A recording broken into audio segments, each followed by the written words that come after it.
नहीं, सेम उसी तरह मैटर है जी जी। मैं काफ़ी दिनों से परेशान हूँ। मैं 2018 से परेशान हूँ जी। जो मेरी शादी 2014 में उसको पढ़ा लिखा करके मैंने और तैयारी करवाई दूसरे वैकेंसी के या इसी के रेगुलर हो जाए। तो 2017 में वैकेंसी 2017-18 में निकली, तो इसका नियमितकरण का नियम पद का नियमित, तो मैंने उसमें फार्म भराया, उसका फार्म भराया और 2000 उसमें परीक्षा दिलवाया। फिर भोपाल में उसका इंटरव्यू हुआ, उसकी नियुक्ति आ जाती है, वैसे मेरे से दूरियां बना लेती है। अभी मैं मध्य प्रदेश के अधीनस्थ रीवा जिले में हूँ। अगर रीवा जिले की बात करूँ, गढ़ थाने अंतर्गत हूँ। अभी आपने पूरे देश में एक हलचल सी एक वीडियो आपने देखी रही होगी, कहीं न कहीं से पूरी तरह से वो चर्चा का विषय था, वो मामला था ज्योति और आलोक का। उसमें कहीं न कहीं से कई तरह के कमेंट, कई तरह के चर्चाएं अनेकों सोशल मीडिया प्लेटफार्मों से लेकर के पूरे जितना भी एक इंसानियत है उसमें अनेकों लोगों के द्वारा अनेकों कमेंट्स कहीं न कहीं इंसानियत शर्मसार करने जैसा एक दृश्य देखने को मिला था। उस दृश्य के बाद अगर देखा जाए तो पूरे देश में ऐसे मामले न जाने कितने मामले हैं, लेकिन मीडिया के सामने सार्वजनिक नहीं हो पाते हैं। ऐसा एक मामला मध्य प्रदेश के अधीनस्थ रीवा जिले में देखा जा रहा है और उस पर देखा जाए तो सेम कापी स्थितियाँ यहाँ पर जो पीड़ित हैं उनके साथ देखने को मिला है। मैं सीधे रूबरू करवाने का प्रयास करता हूँ क्या उनका कहना है और आखिर क्या शासन से उनका अभी हस्तक्षेप और उनकी गुजारिश है। भैया क्या नाम है आपका? मेरा नाम कुलदीप वर्मा है। कहाँ से आप आए हैं? मैं रीवा जिले से गढ़ से बोल रहा हूँ। तो क्या मामला था ऐसा जो आप आलोक और ज्योति मौर्य से? नहीं, सेम उसी तरह मैटर है जी जी। मैं काफ़ी दिनों से परेशान हूँ। मैं 2018 से परेशान हूँ जी। जो मेरी शादी 2014 में हुई थी। मेरी पत्नी जो है तो शादी के पहले अस्थायी रूप से पदस्थ थी। क्या नाम है पत्नी का और कहाँ है वो अभी? नीलम कहार। नीलम कहार जी। कहाँ के रहने वाली हो? वो चेदेह की है, मनगमा थाना चेदेह, जिला रीवा। 2014 में शादी होती है। इसके बाद ये शादी के पीरियड में अस्थायी रूप की नौकरी करी थी असंविदा, जिसका ये सतना में पदस्थ थी। अच्छा। सतना हॉस्पिटल में। अच्छा। फिर उसके बाद हमने उसका वेतन बहुत कम था, उसने बताई कि हमारा 7,500 रुपये है और हम भी काम करते थे जबलपुर में, तो वहाँ भी हमको 7,500 के लगभग मिलता था मजदूरी टाइप का। तो मैंने उसको पढ़ा लिखा करके मैंने और तैयारी करवाई दूसरे वैकेंसी के या इसी के रेगुलर हो जाए। तो 2017 में वैकेंसी 2017-18 में निकली, तो इसका नियमितकरण का नियम पद का नियमित, तो मैंने उसमें फार्म भराया, उसका फार्म भराया और 2000 उसमें परीक्षा दिलवाया। फिर भोपाल में उसका इंटरव्यू हुआ। कौन से सन में? 2017 में। और फिर 18 में जैसे ही उसकी नियुक्ति आ जाती है, वैसे मेरे से दूरियां बना लेती है। तो इससे क्या वजह का कुछ लगता है, इसकी वजह क्या रही होगी?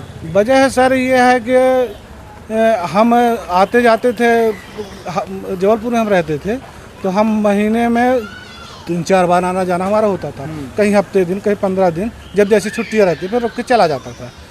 तो उसके बाद में जो लास्ट पीरियड है, तो मैं रूम आया जब दोबारा सितंबर में, तो वहाँ लास्ट सितंबर में, तो वो रूम मालिक बोले कि वो तो कहीं कमरा खाली करके चली गई है।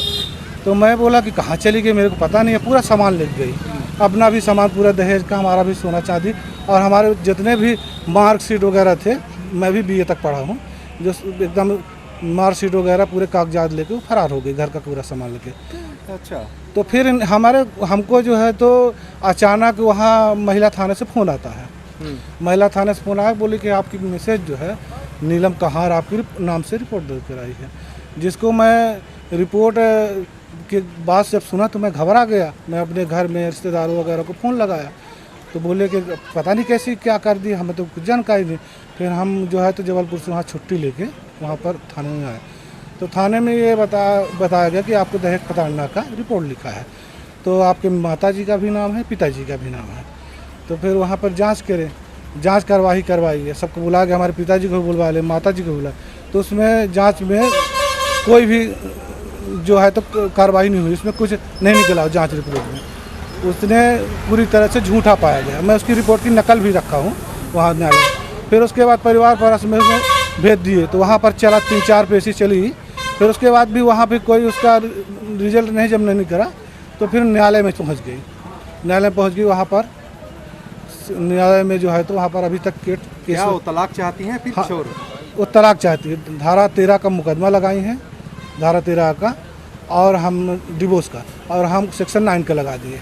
अच्छा हाँ, तो नहीं, अच्छा ये बताइए सर, उसकी वजह क्या रही होगी जिसके वजह से मनमुटाव होता है? ऐसा कुछ क्या दृश्य महसूस होता है अभी तक में? अब ये सर वही बता सकती हैं, ऐसा कुछ तो हमको दिखा नहीं। कुछ तो बातें हुई होगी या फिर कुछ ऐसा दृश्य देखने को मिला होगा जिसके कारण से कहीं न कहीं से नफरत सा एक जो बीज होता है वो देखने को मिल हाँ, जाता है। वो क्या है कि शायद अपने माता से संपर्क में हमेशा बनी रहती, छोटी छोटी बातों को लेकर बातें वो करती रहती थी, और मेरी ना रहने में कमरे में अनसुने का फायदा उठाती थी।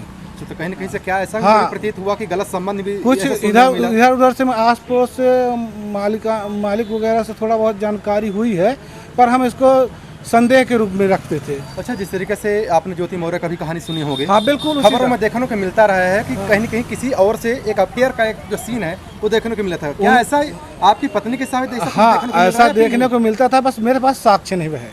इसलिए कि मैं गरीब और मजदूर आदमी हूँ, मैं कमाने खाने में ध्यान रहा, गरीब परिस्थितियाँ, घर में बहुत ऐसी परिस्थितियाँ हैं कि जिस परिस्थितियों से मैं गुजर रहा हूँ, तो मैं इसमें कभी ध्यान नहीं देता था। अब पढ़ी लिखी लड़की थी, हमको नहीं मालूम था कि ऐसा कर जाएगी। नहीं तो क्या लगता है जिस तरीके से ज्योति मौर्य की हाँ, अपन विभाग के ही संबंधित जो हाँ, अगली जो पार्टी थी, क्या ऐसा ही इसमें भी है? ऐसा भी है, इसलिए कि हमने विभाग में जब इसकी जानकारी लेते रहते, हर चीज़ों की RTI से जानकारी ली, तो हमको जानकारी देने में बड़ी कठिनाइयाँ महसूस हुई। फिर हमने एक शिकायत बनाई थी, शिकायत में विभाग को दिया था, लेकिन विभाग वाले ठाल मटोल करके आज तक मेरी कार्रवाई नहीं की है। और ना मैं उसको 3 महीने 4 महीने बीतने के बाद मैं RTI के तहत आवेदन का जानकारी मांगा कि इसमें क्या कार्रवाई हुई, सर हमको दीजिए जानकारी। तो जानकारी देने से भी मना कर दिया।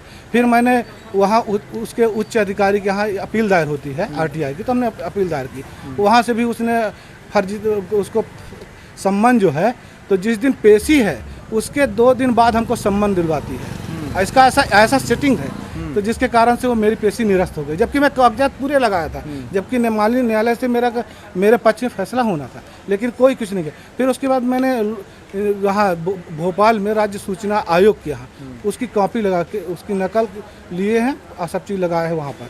अब उसका निर्णय आना अभी बाकी है। अच्छा, क्या चाहते हैं अब कि हमारी अगर पत्नी हमारे पास आ जाए तो हम एक्सेप्ट कर लेंगे, या फिर क्या लगता है कि हम डिवोर्स देंगे? ऐसा क्या कुछ ऐसा है सर कि अब मेरे पास किसी प्रकार का रास्ता नहीं है। मैं गरीब हूँ और मेरे पास जो मेरी माता भी तत्काल में माता भी मेरे निधन हो गई है, अब पिताजी बुजुर्ग हैं, तो मैं अपने पति को ही लाना चाहता हूँ, और इसीलिए मेरा सेक्शन 9 का केस भी न्यायालय में चल रहा है, विचाराधीन में है। हाँ, अभी कहाँ पर पता से बताएं आप? अभी गौहारी, सतना जिला, रामपुर बघेलान, पोस्ट गौहारी। और प्रशासन से क्या आपकी लास्ट उम्मीदें हैं? प्रशासन से है कि हमें न्याय चाहिए, न्याय अगर मिल जाए हमें। किस तरह से न्याय, यानी उनको वापस दिलवाए, या फिर हमारे साथ जैसे भी हमारे कार्रवाई ऊपर तरह तरह की रिपोर्ट दर्ज कराई, ये सब उसमें हमको परेशान किया गया है, तो उसका भी हमको न्याय चाहिए।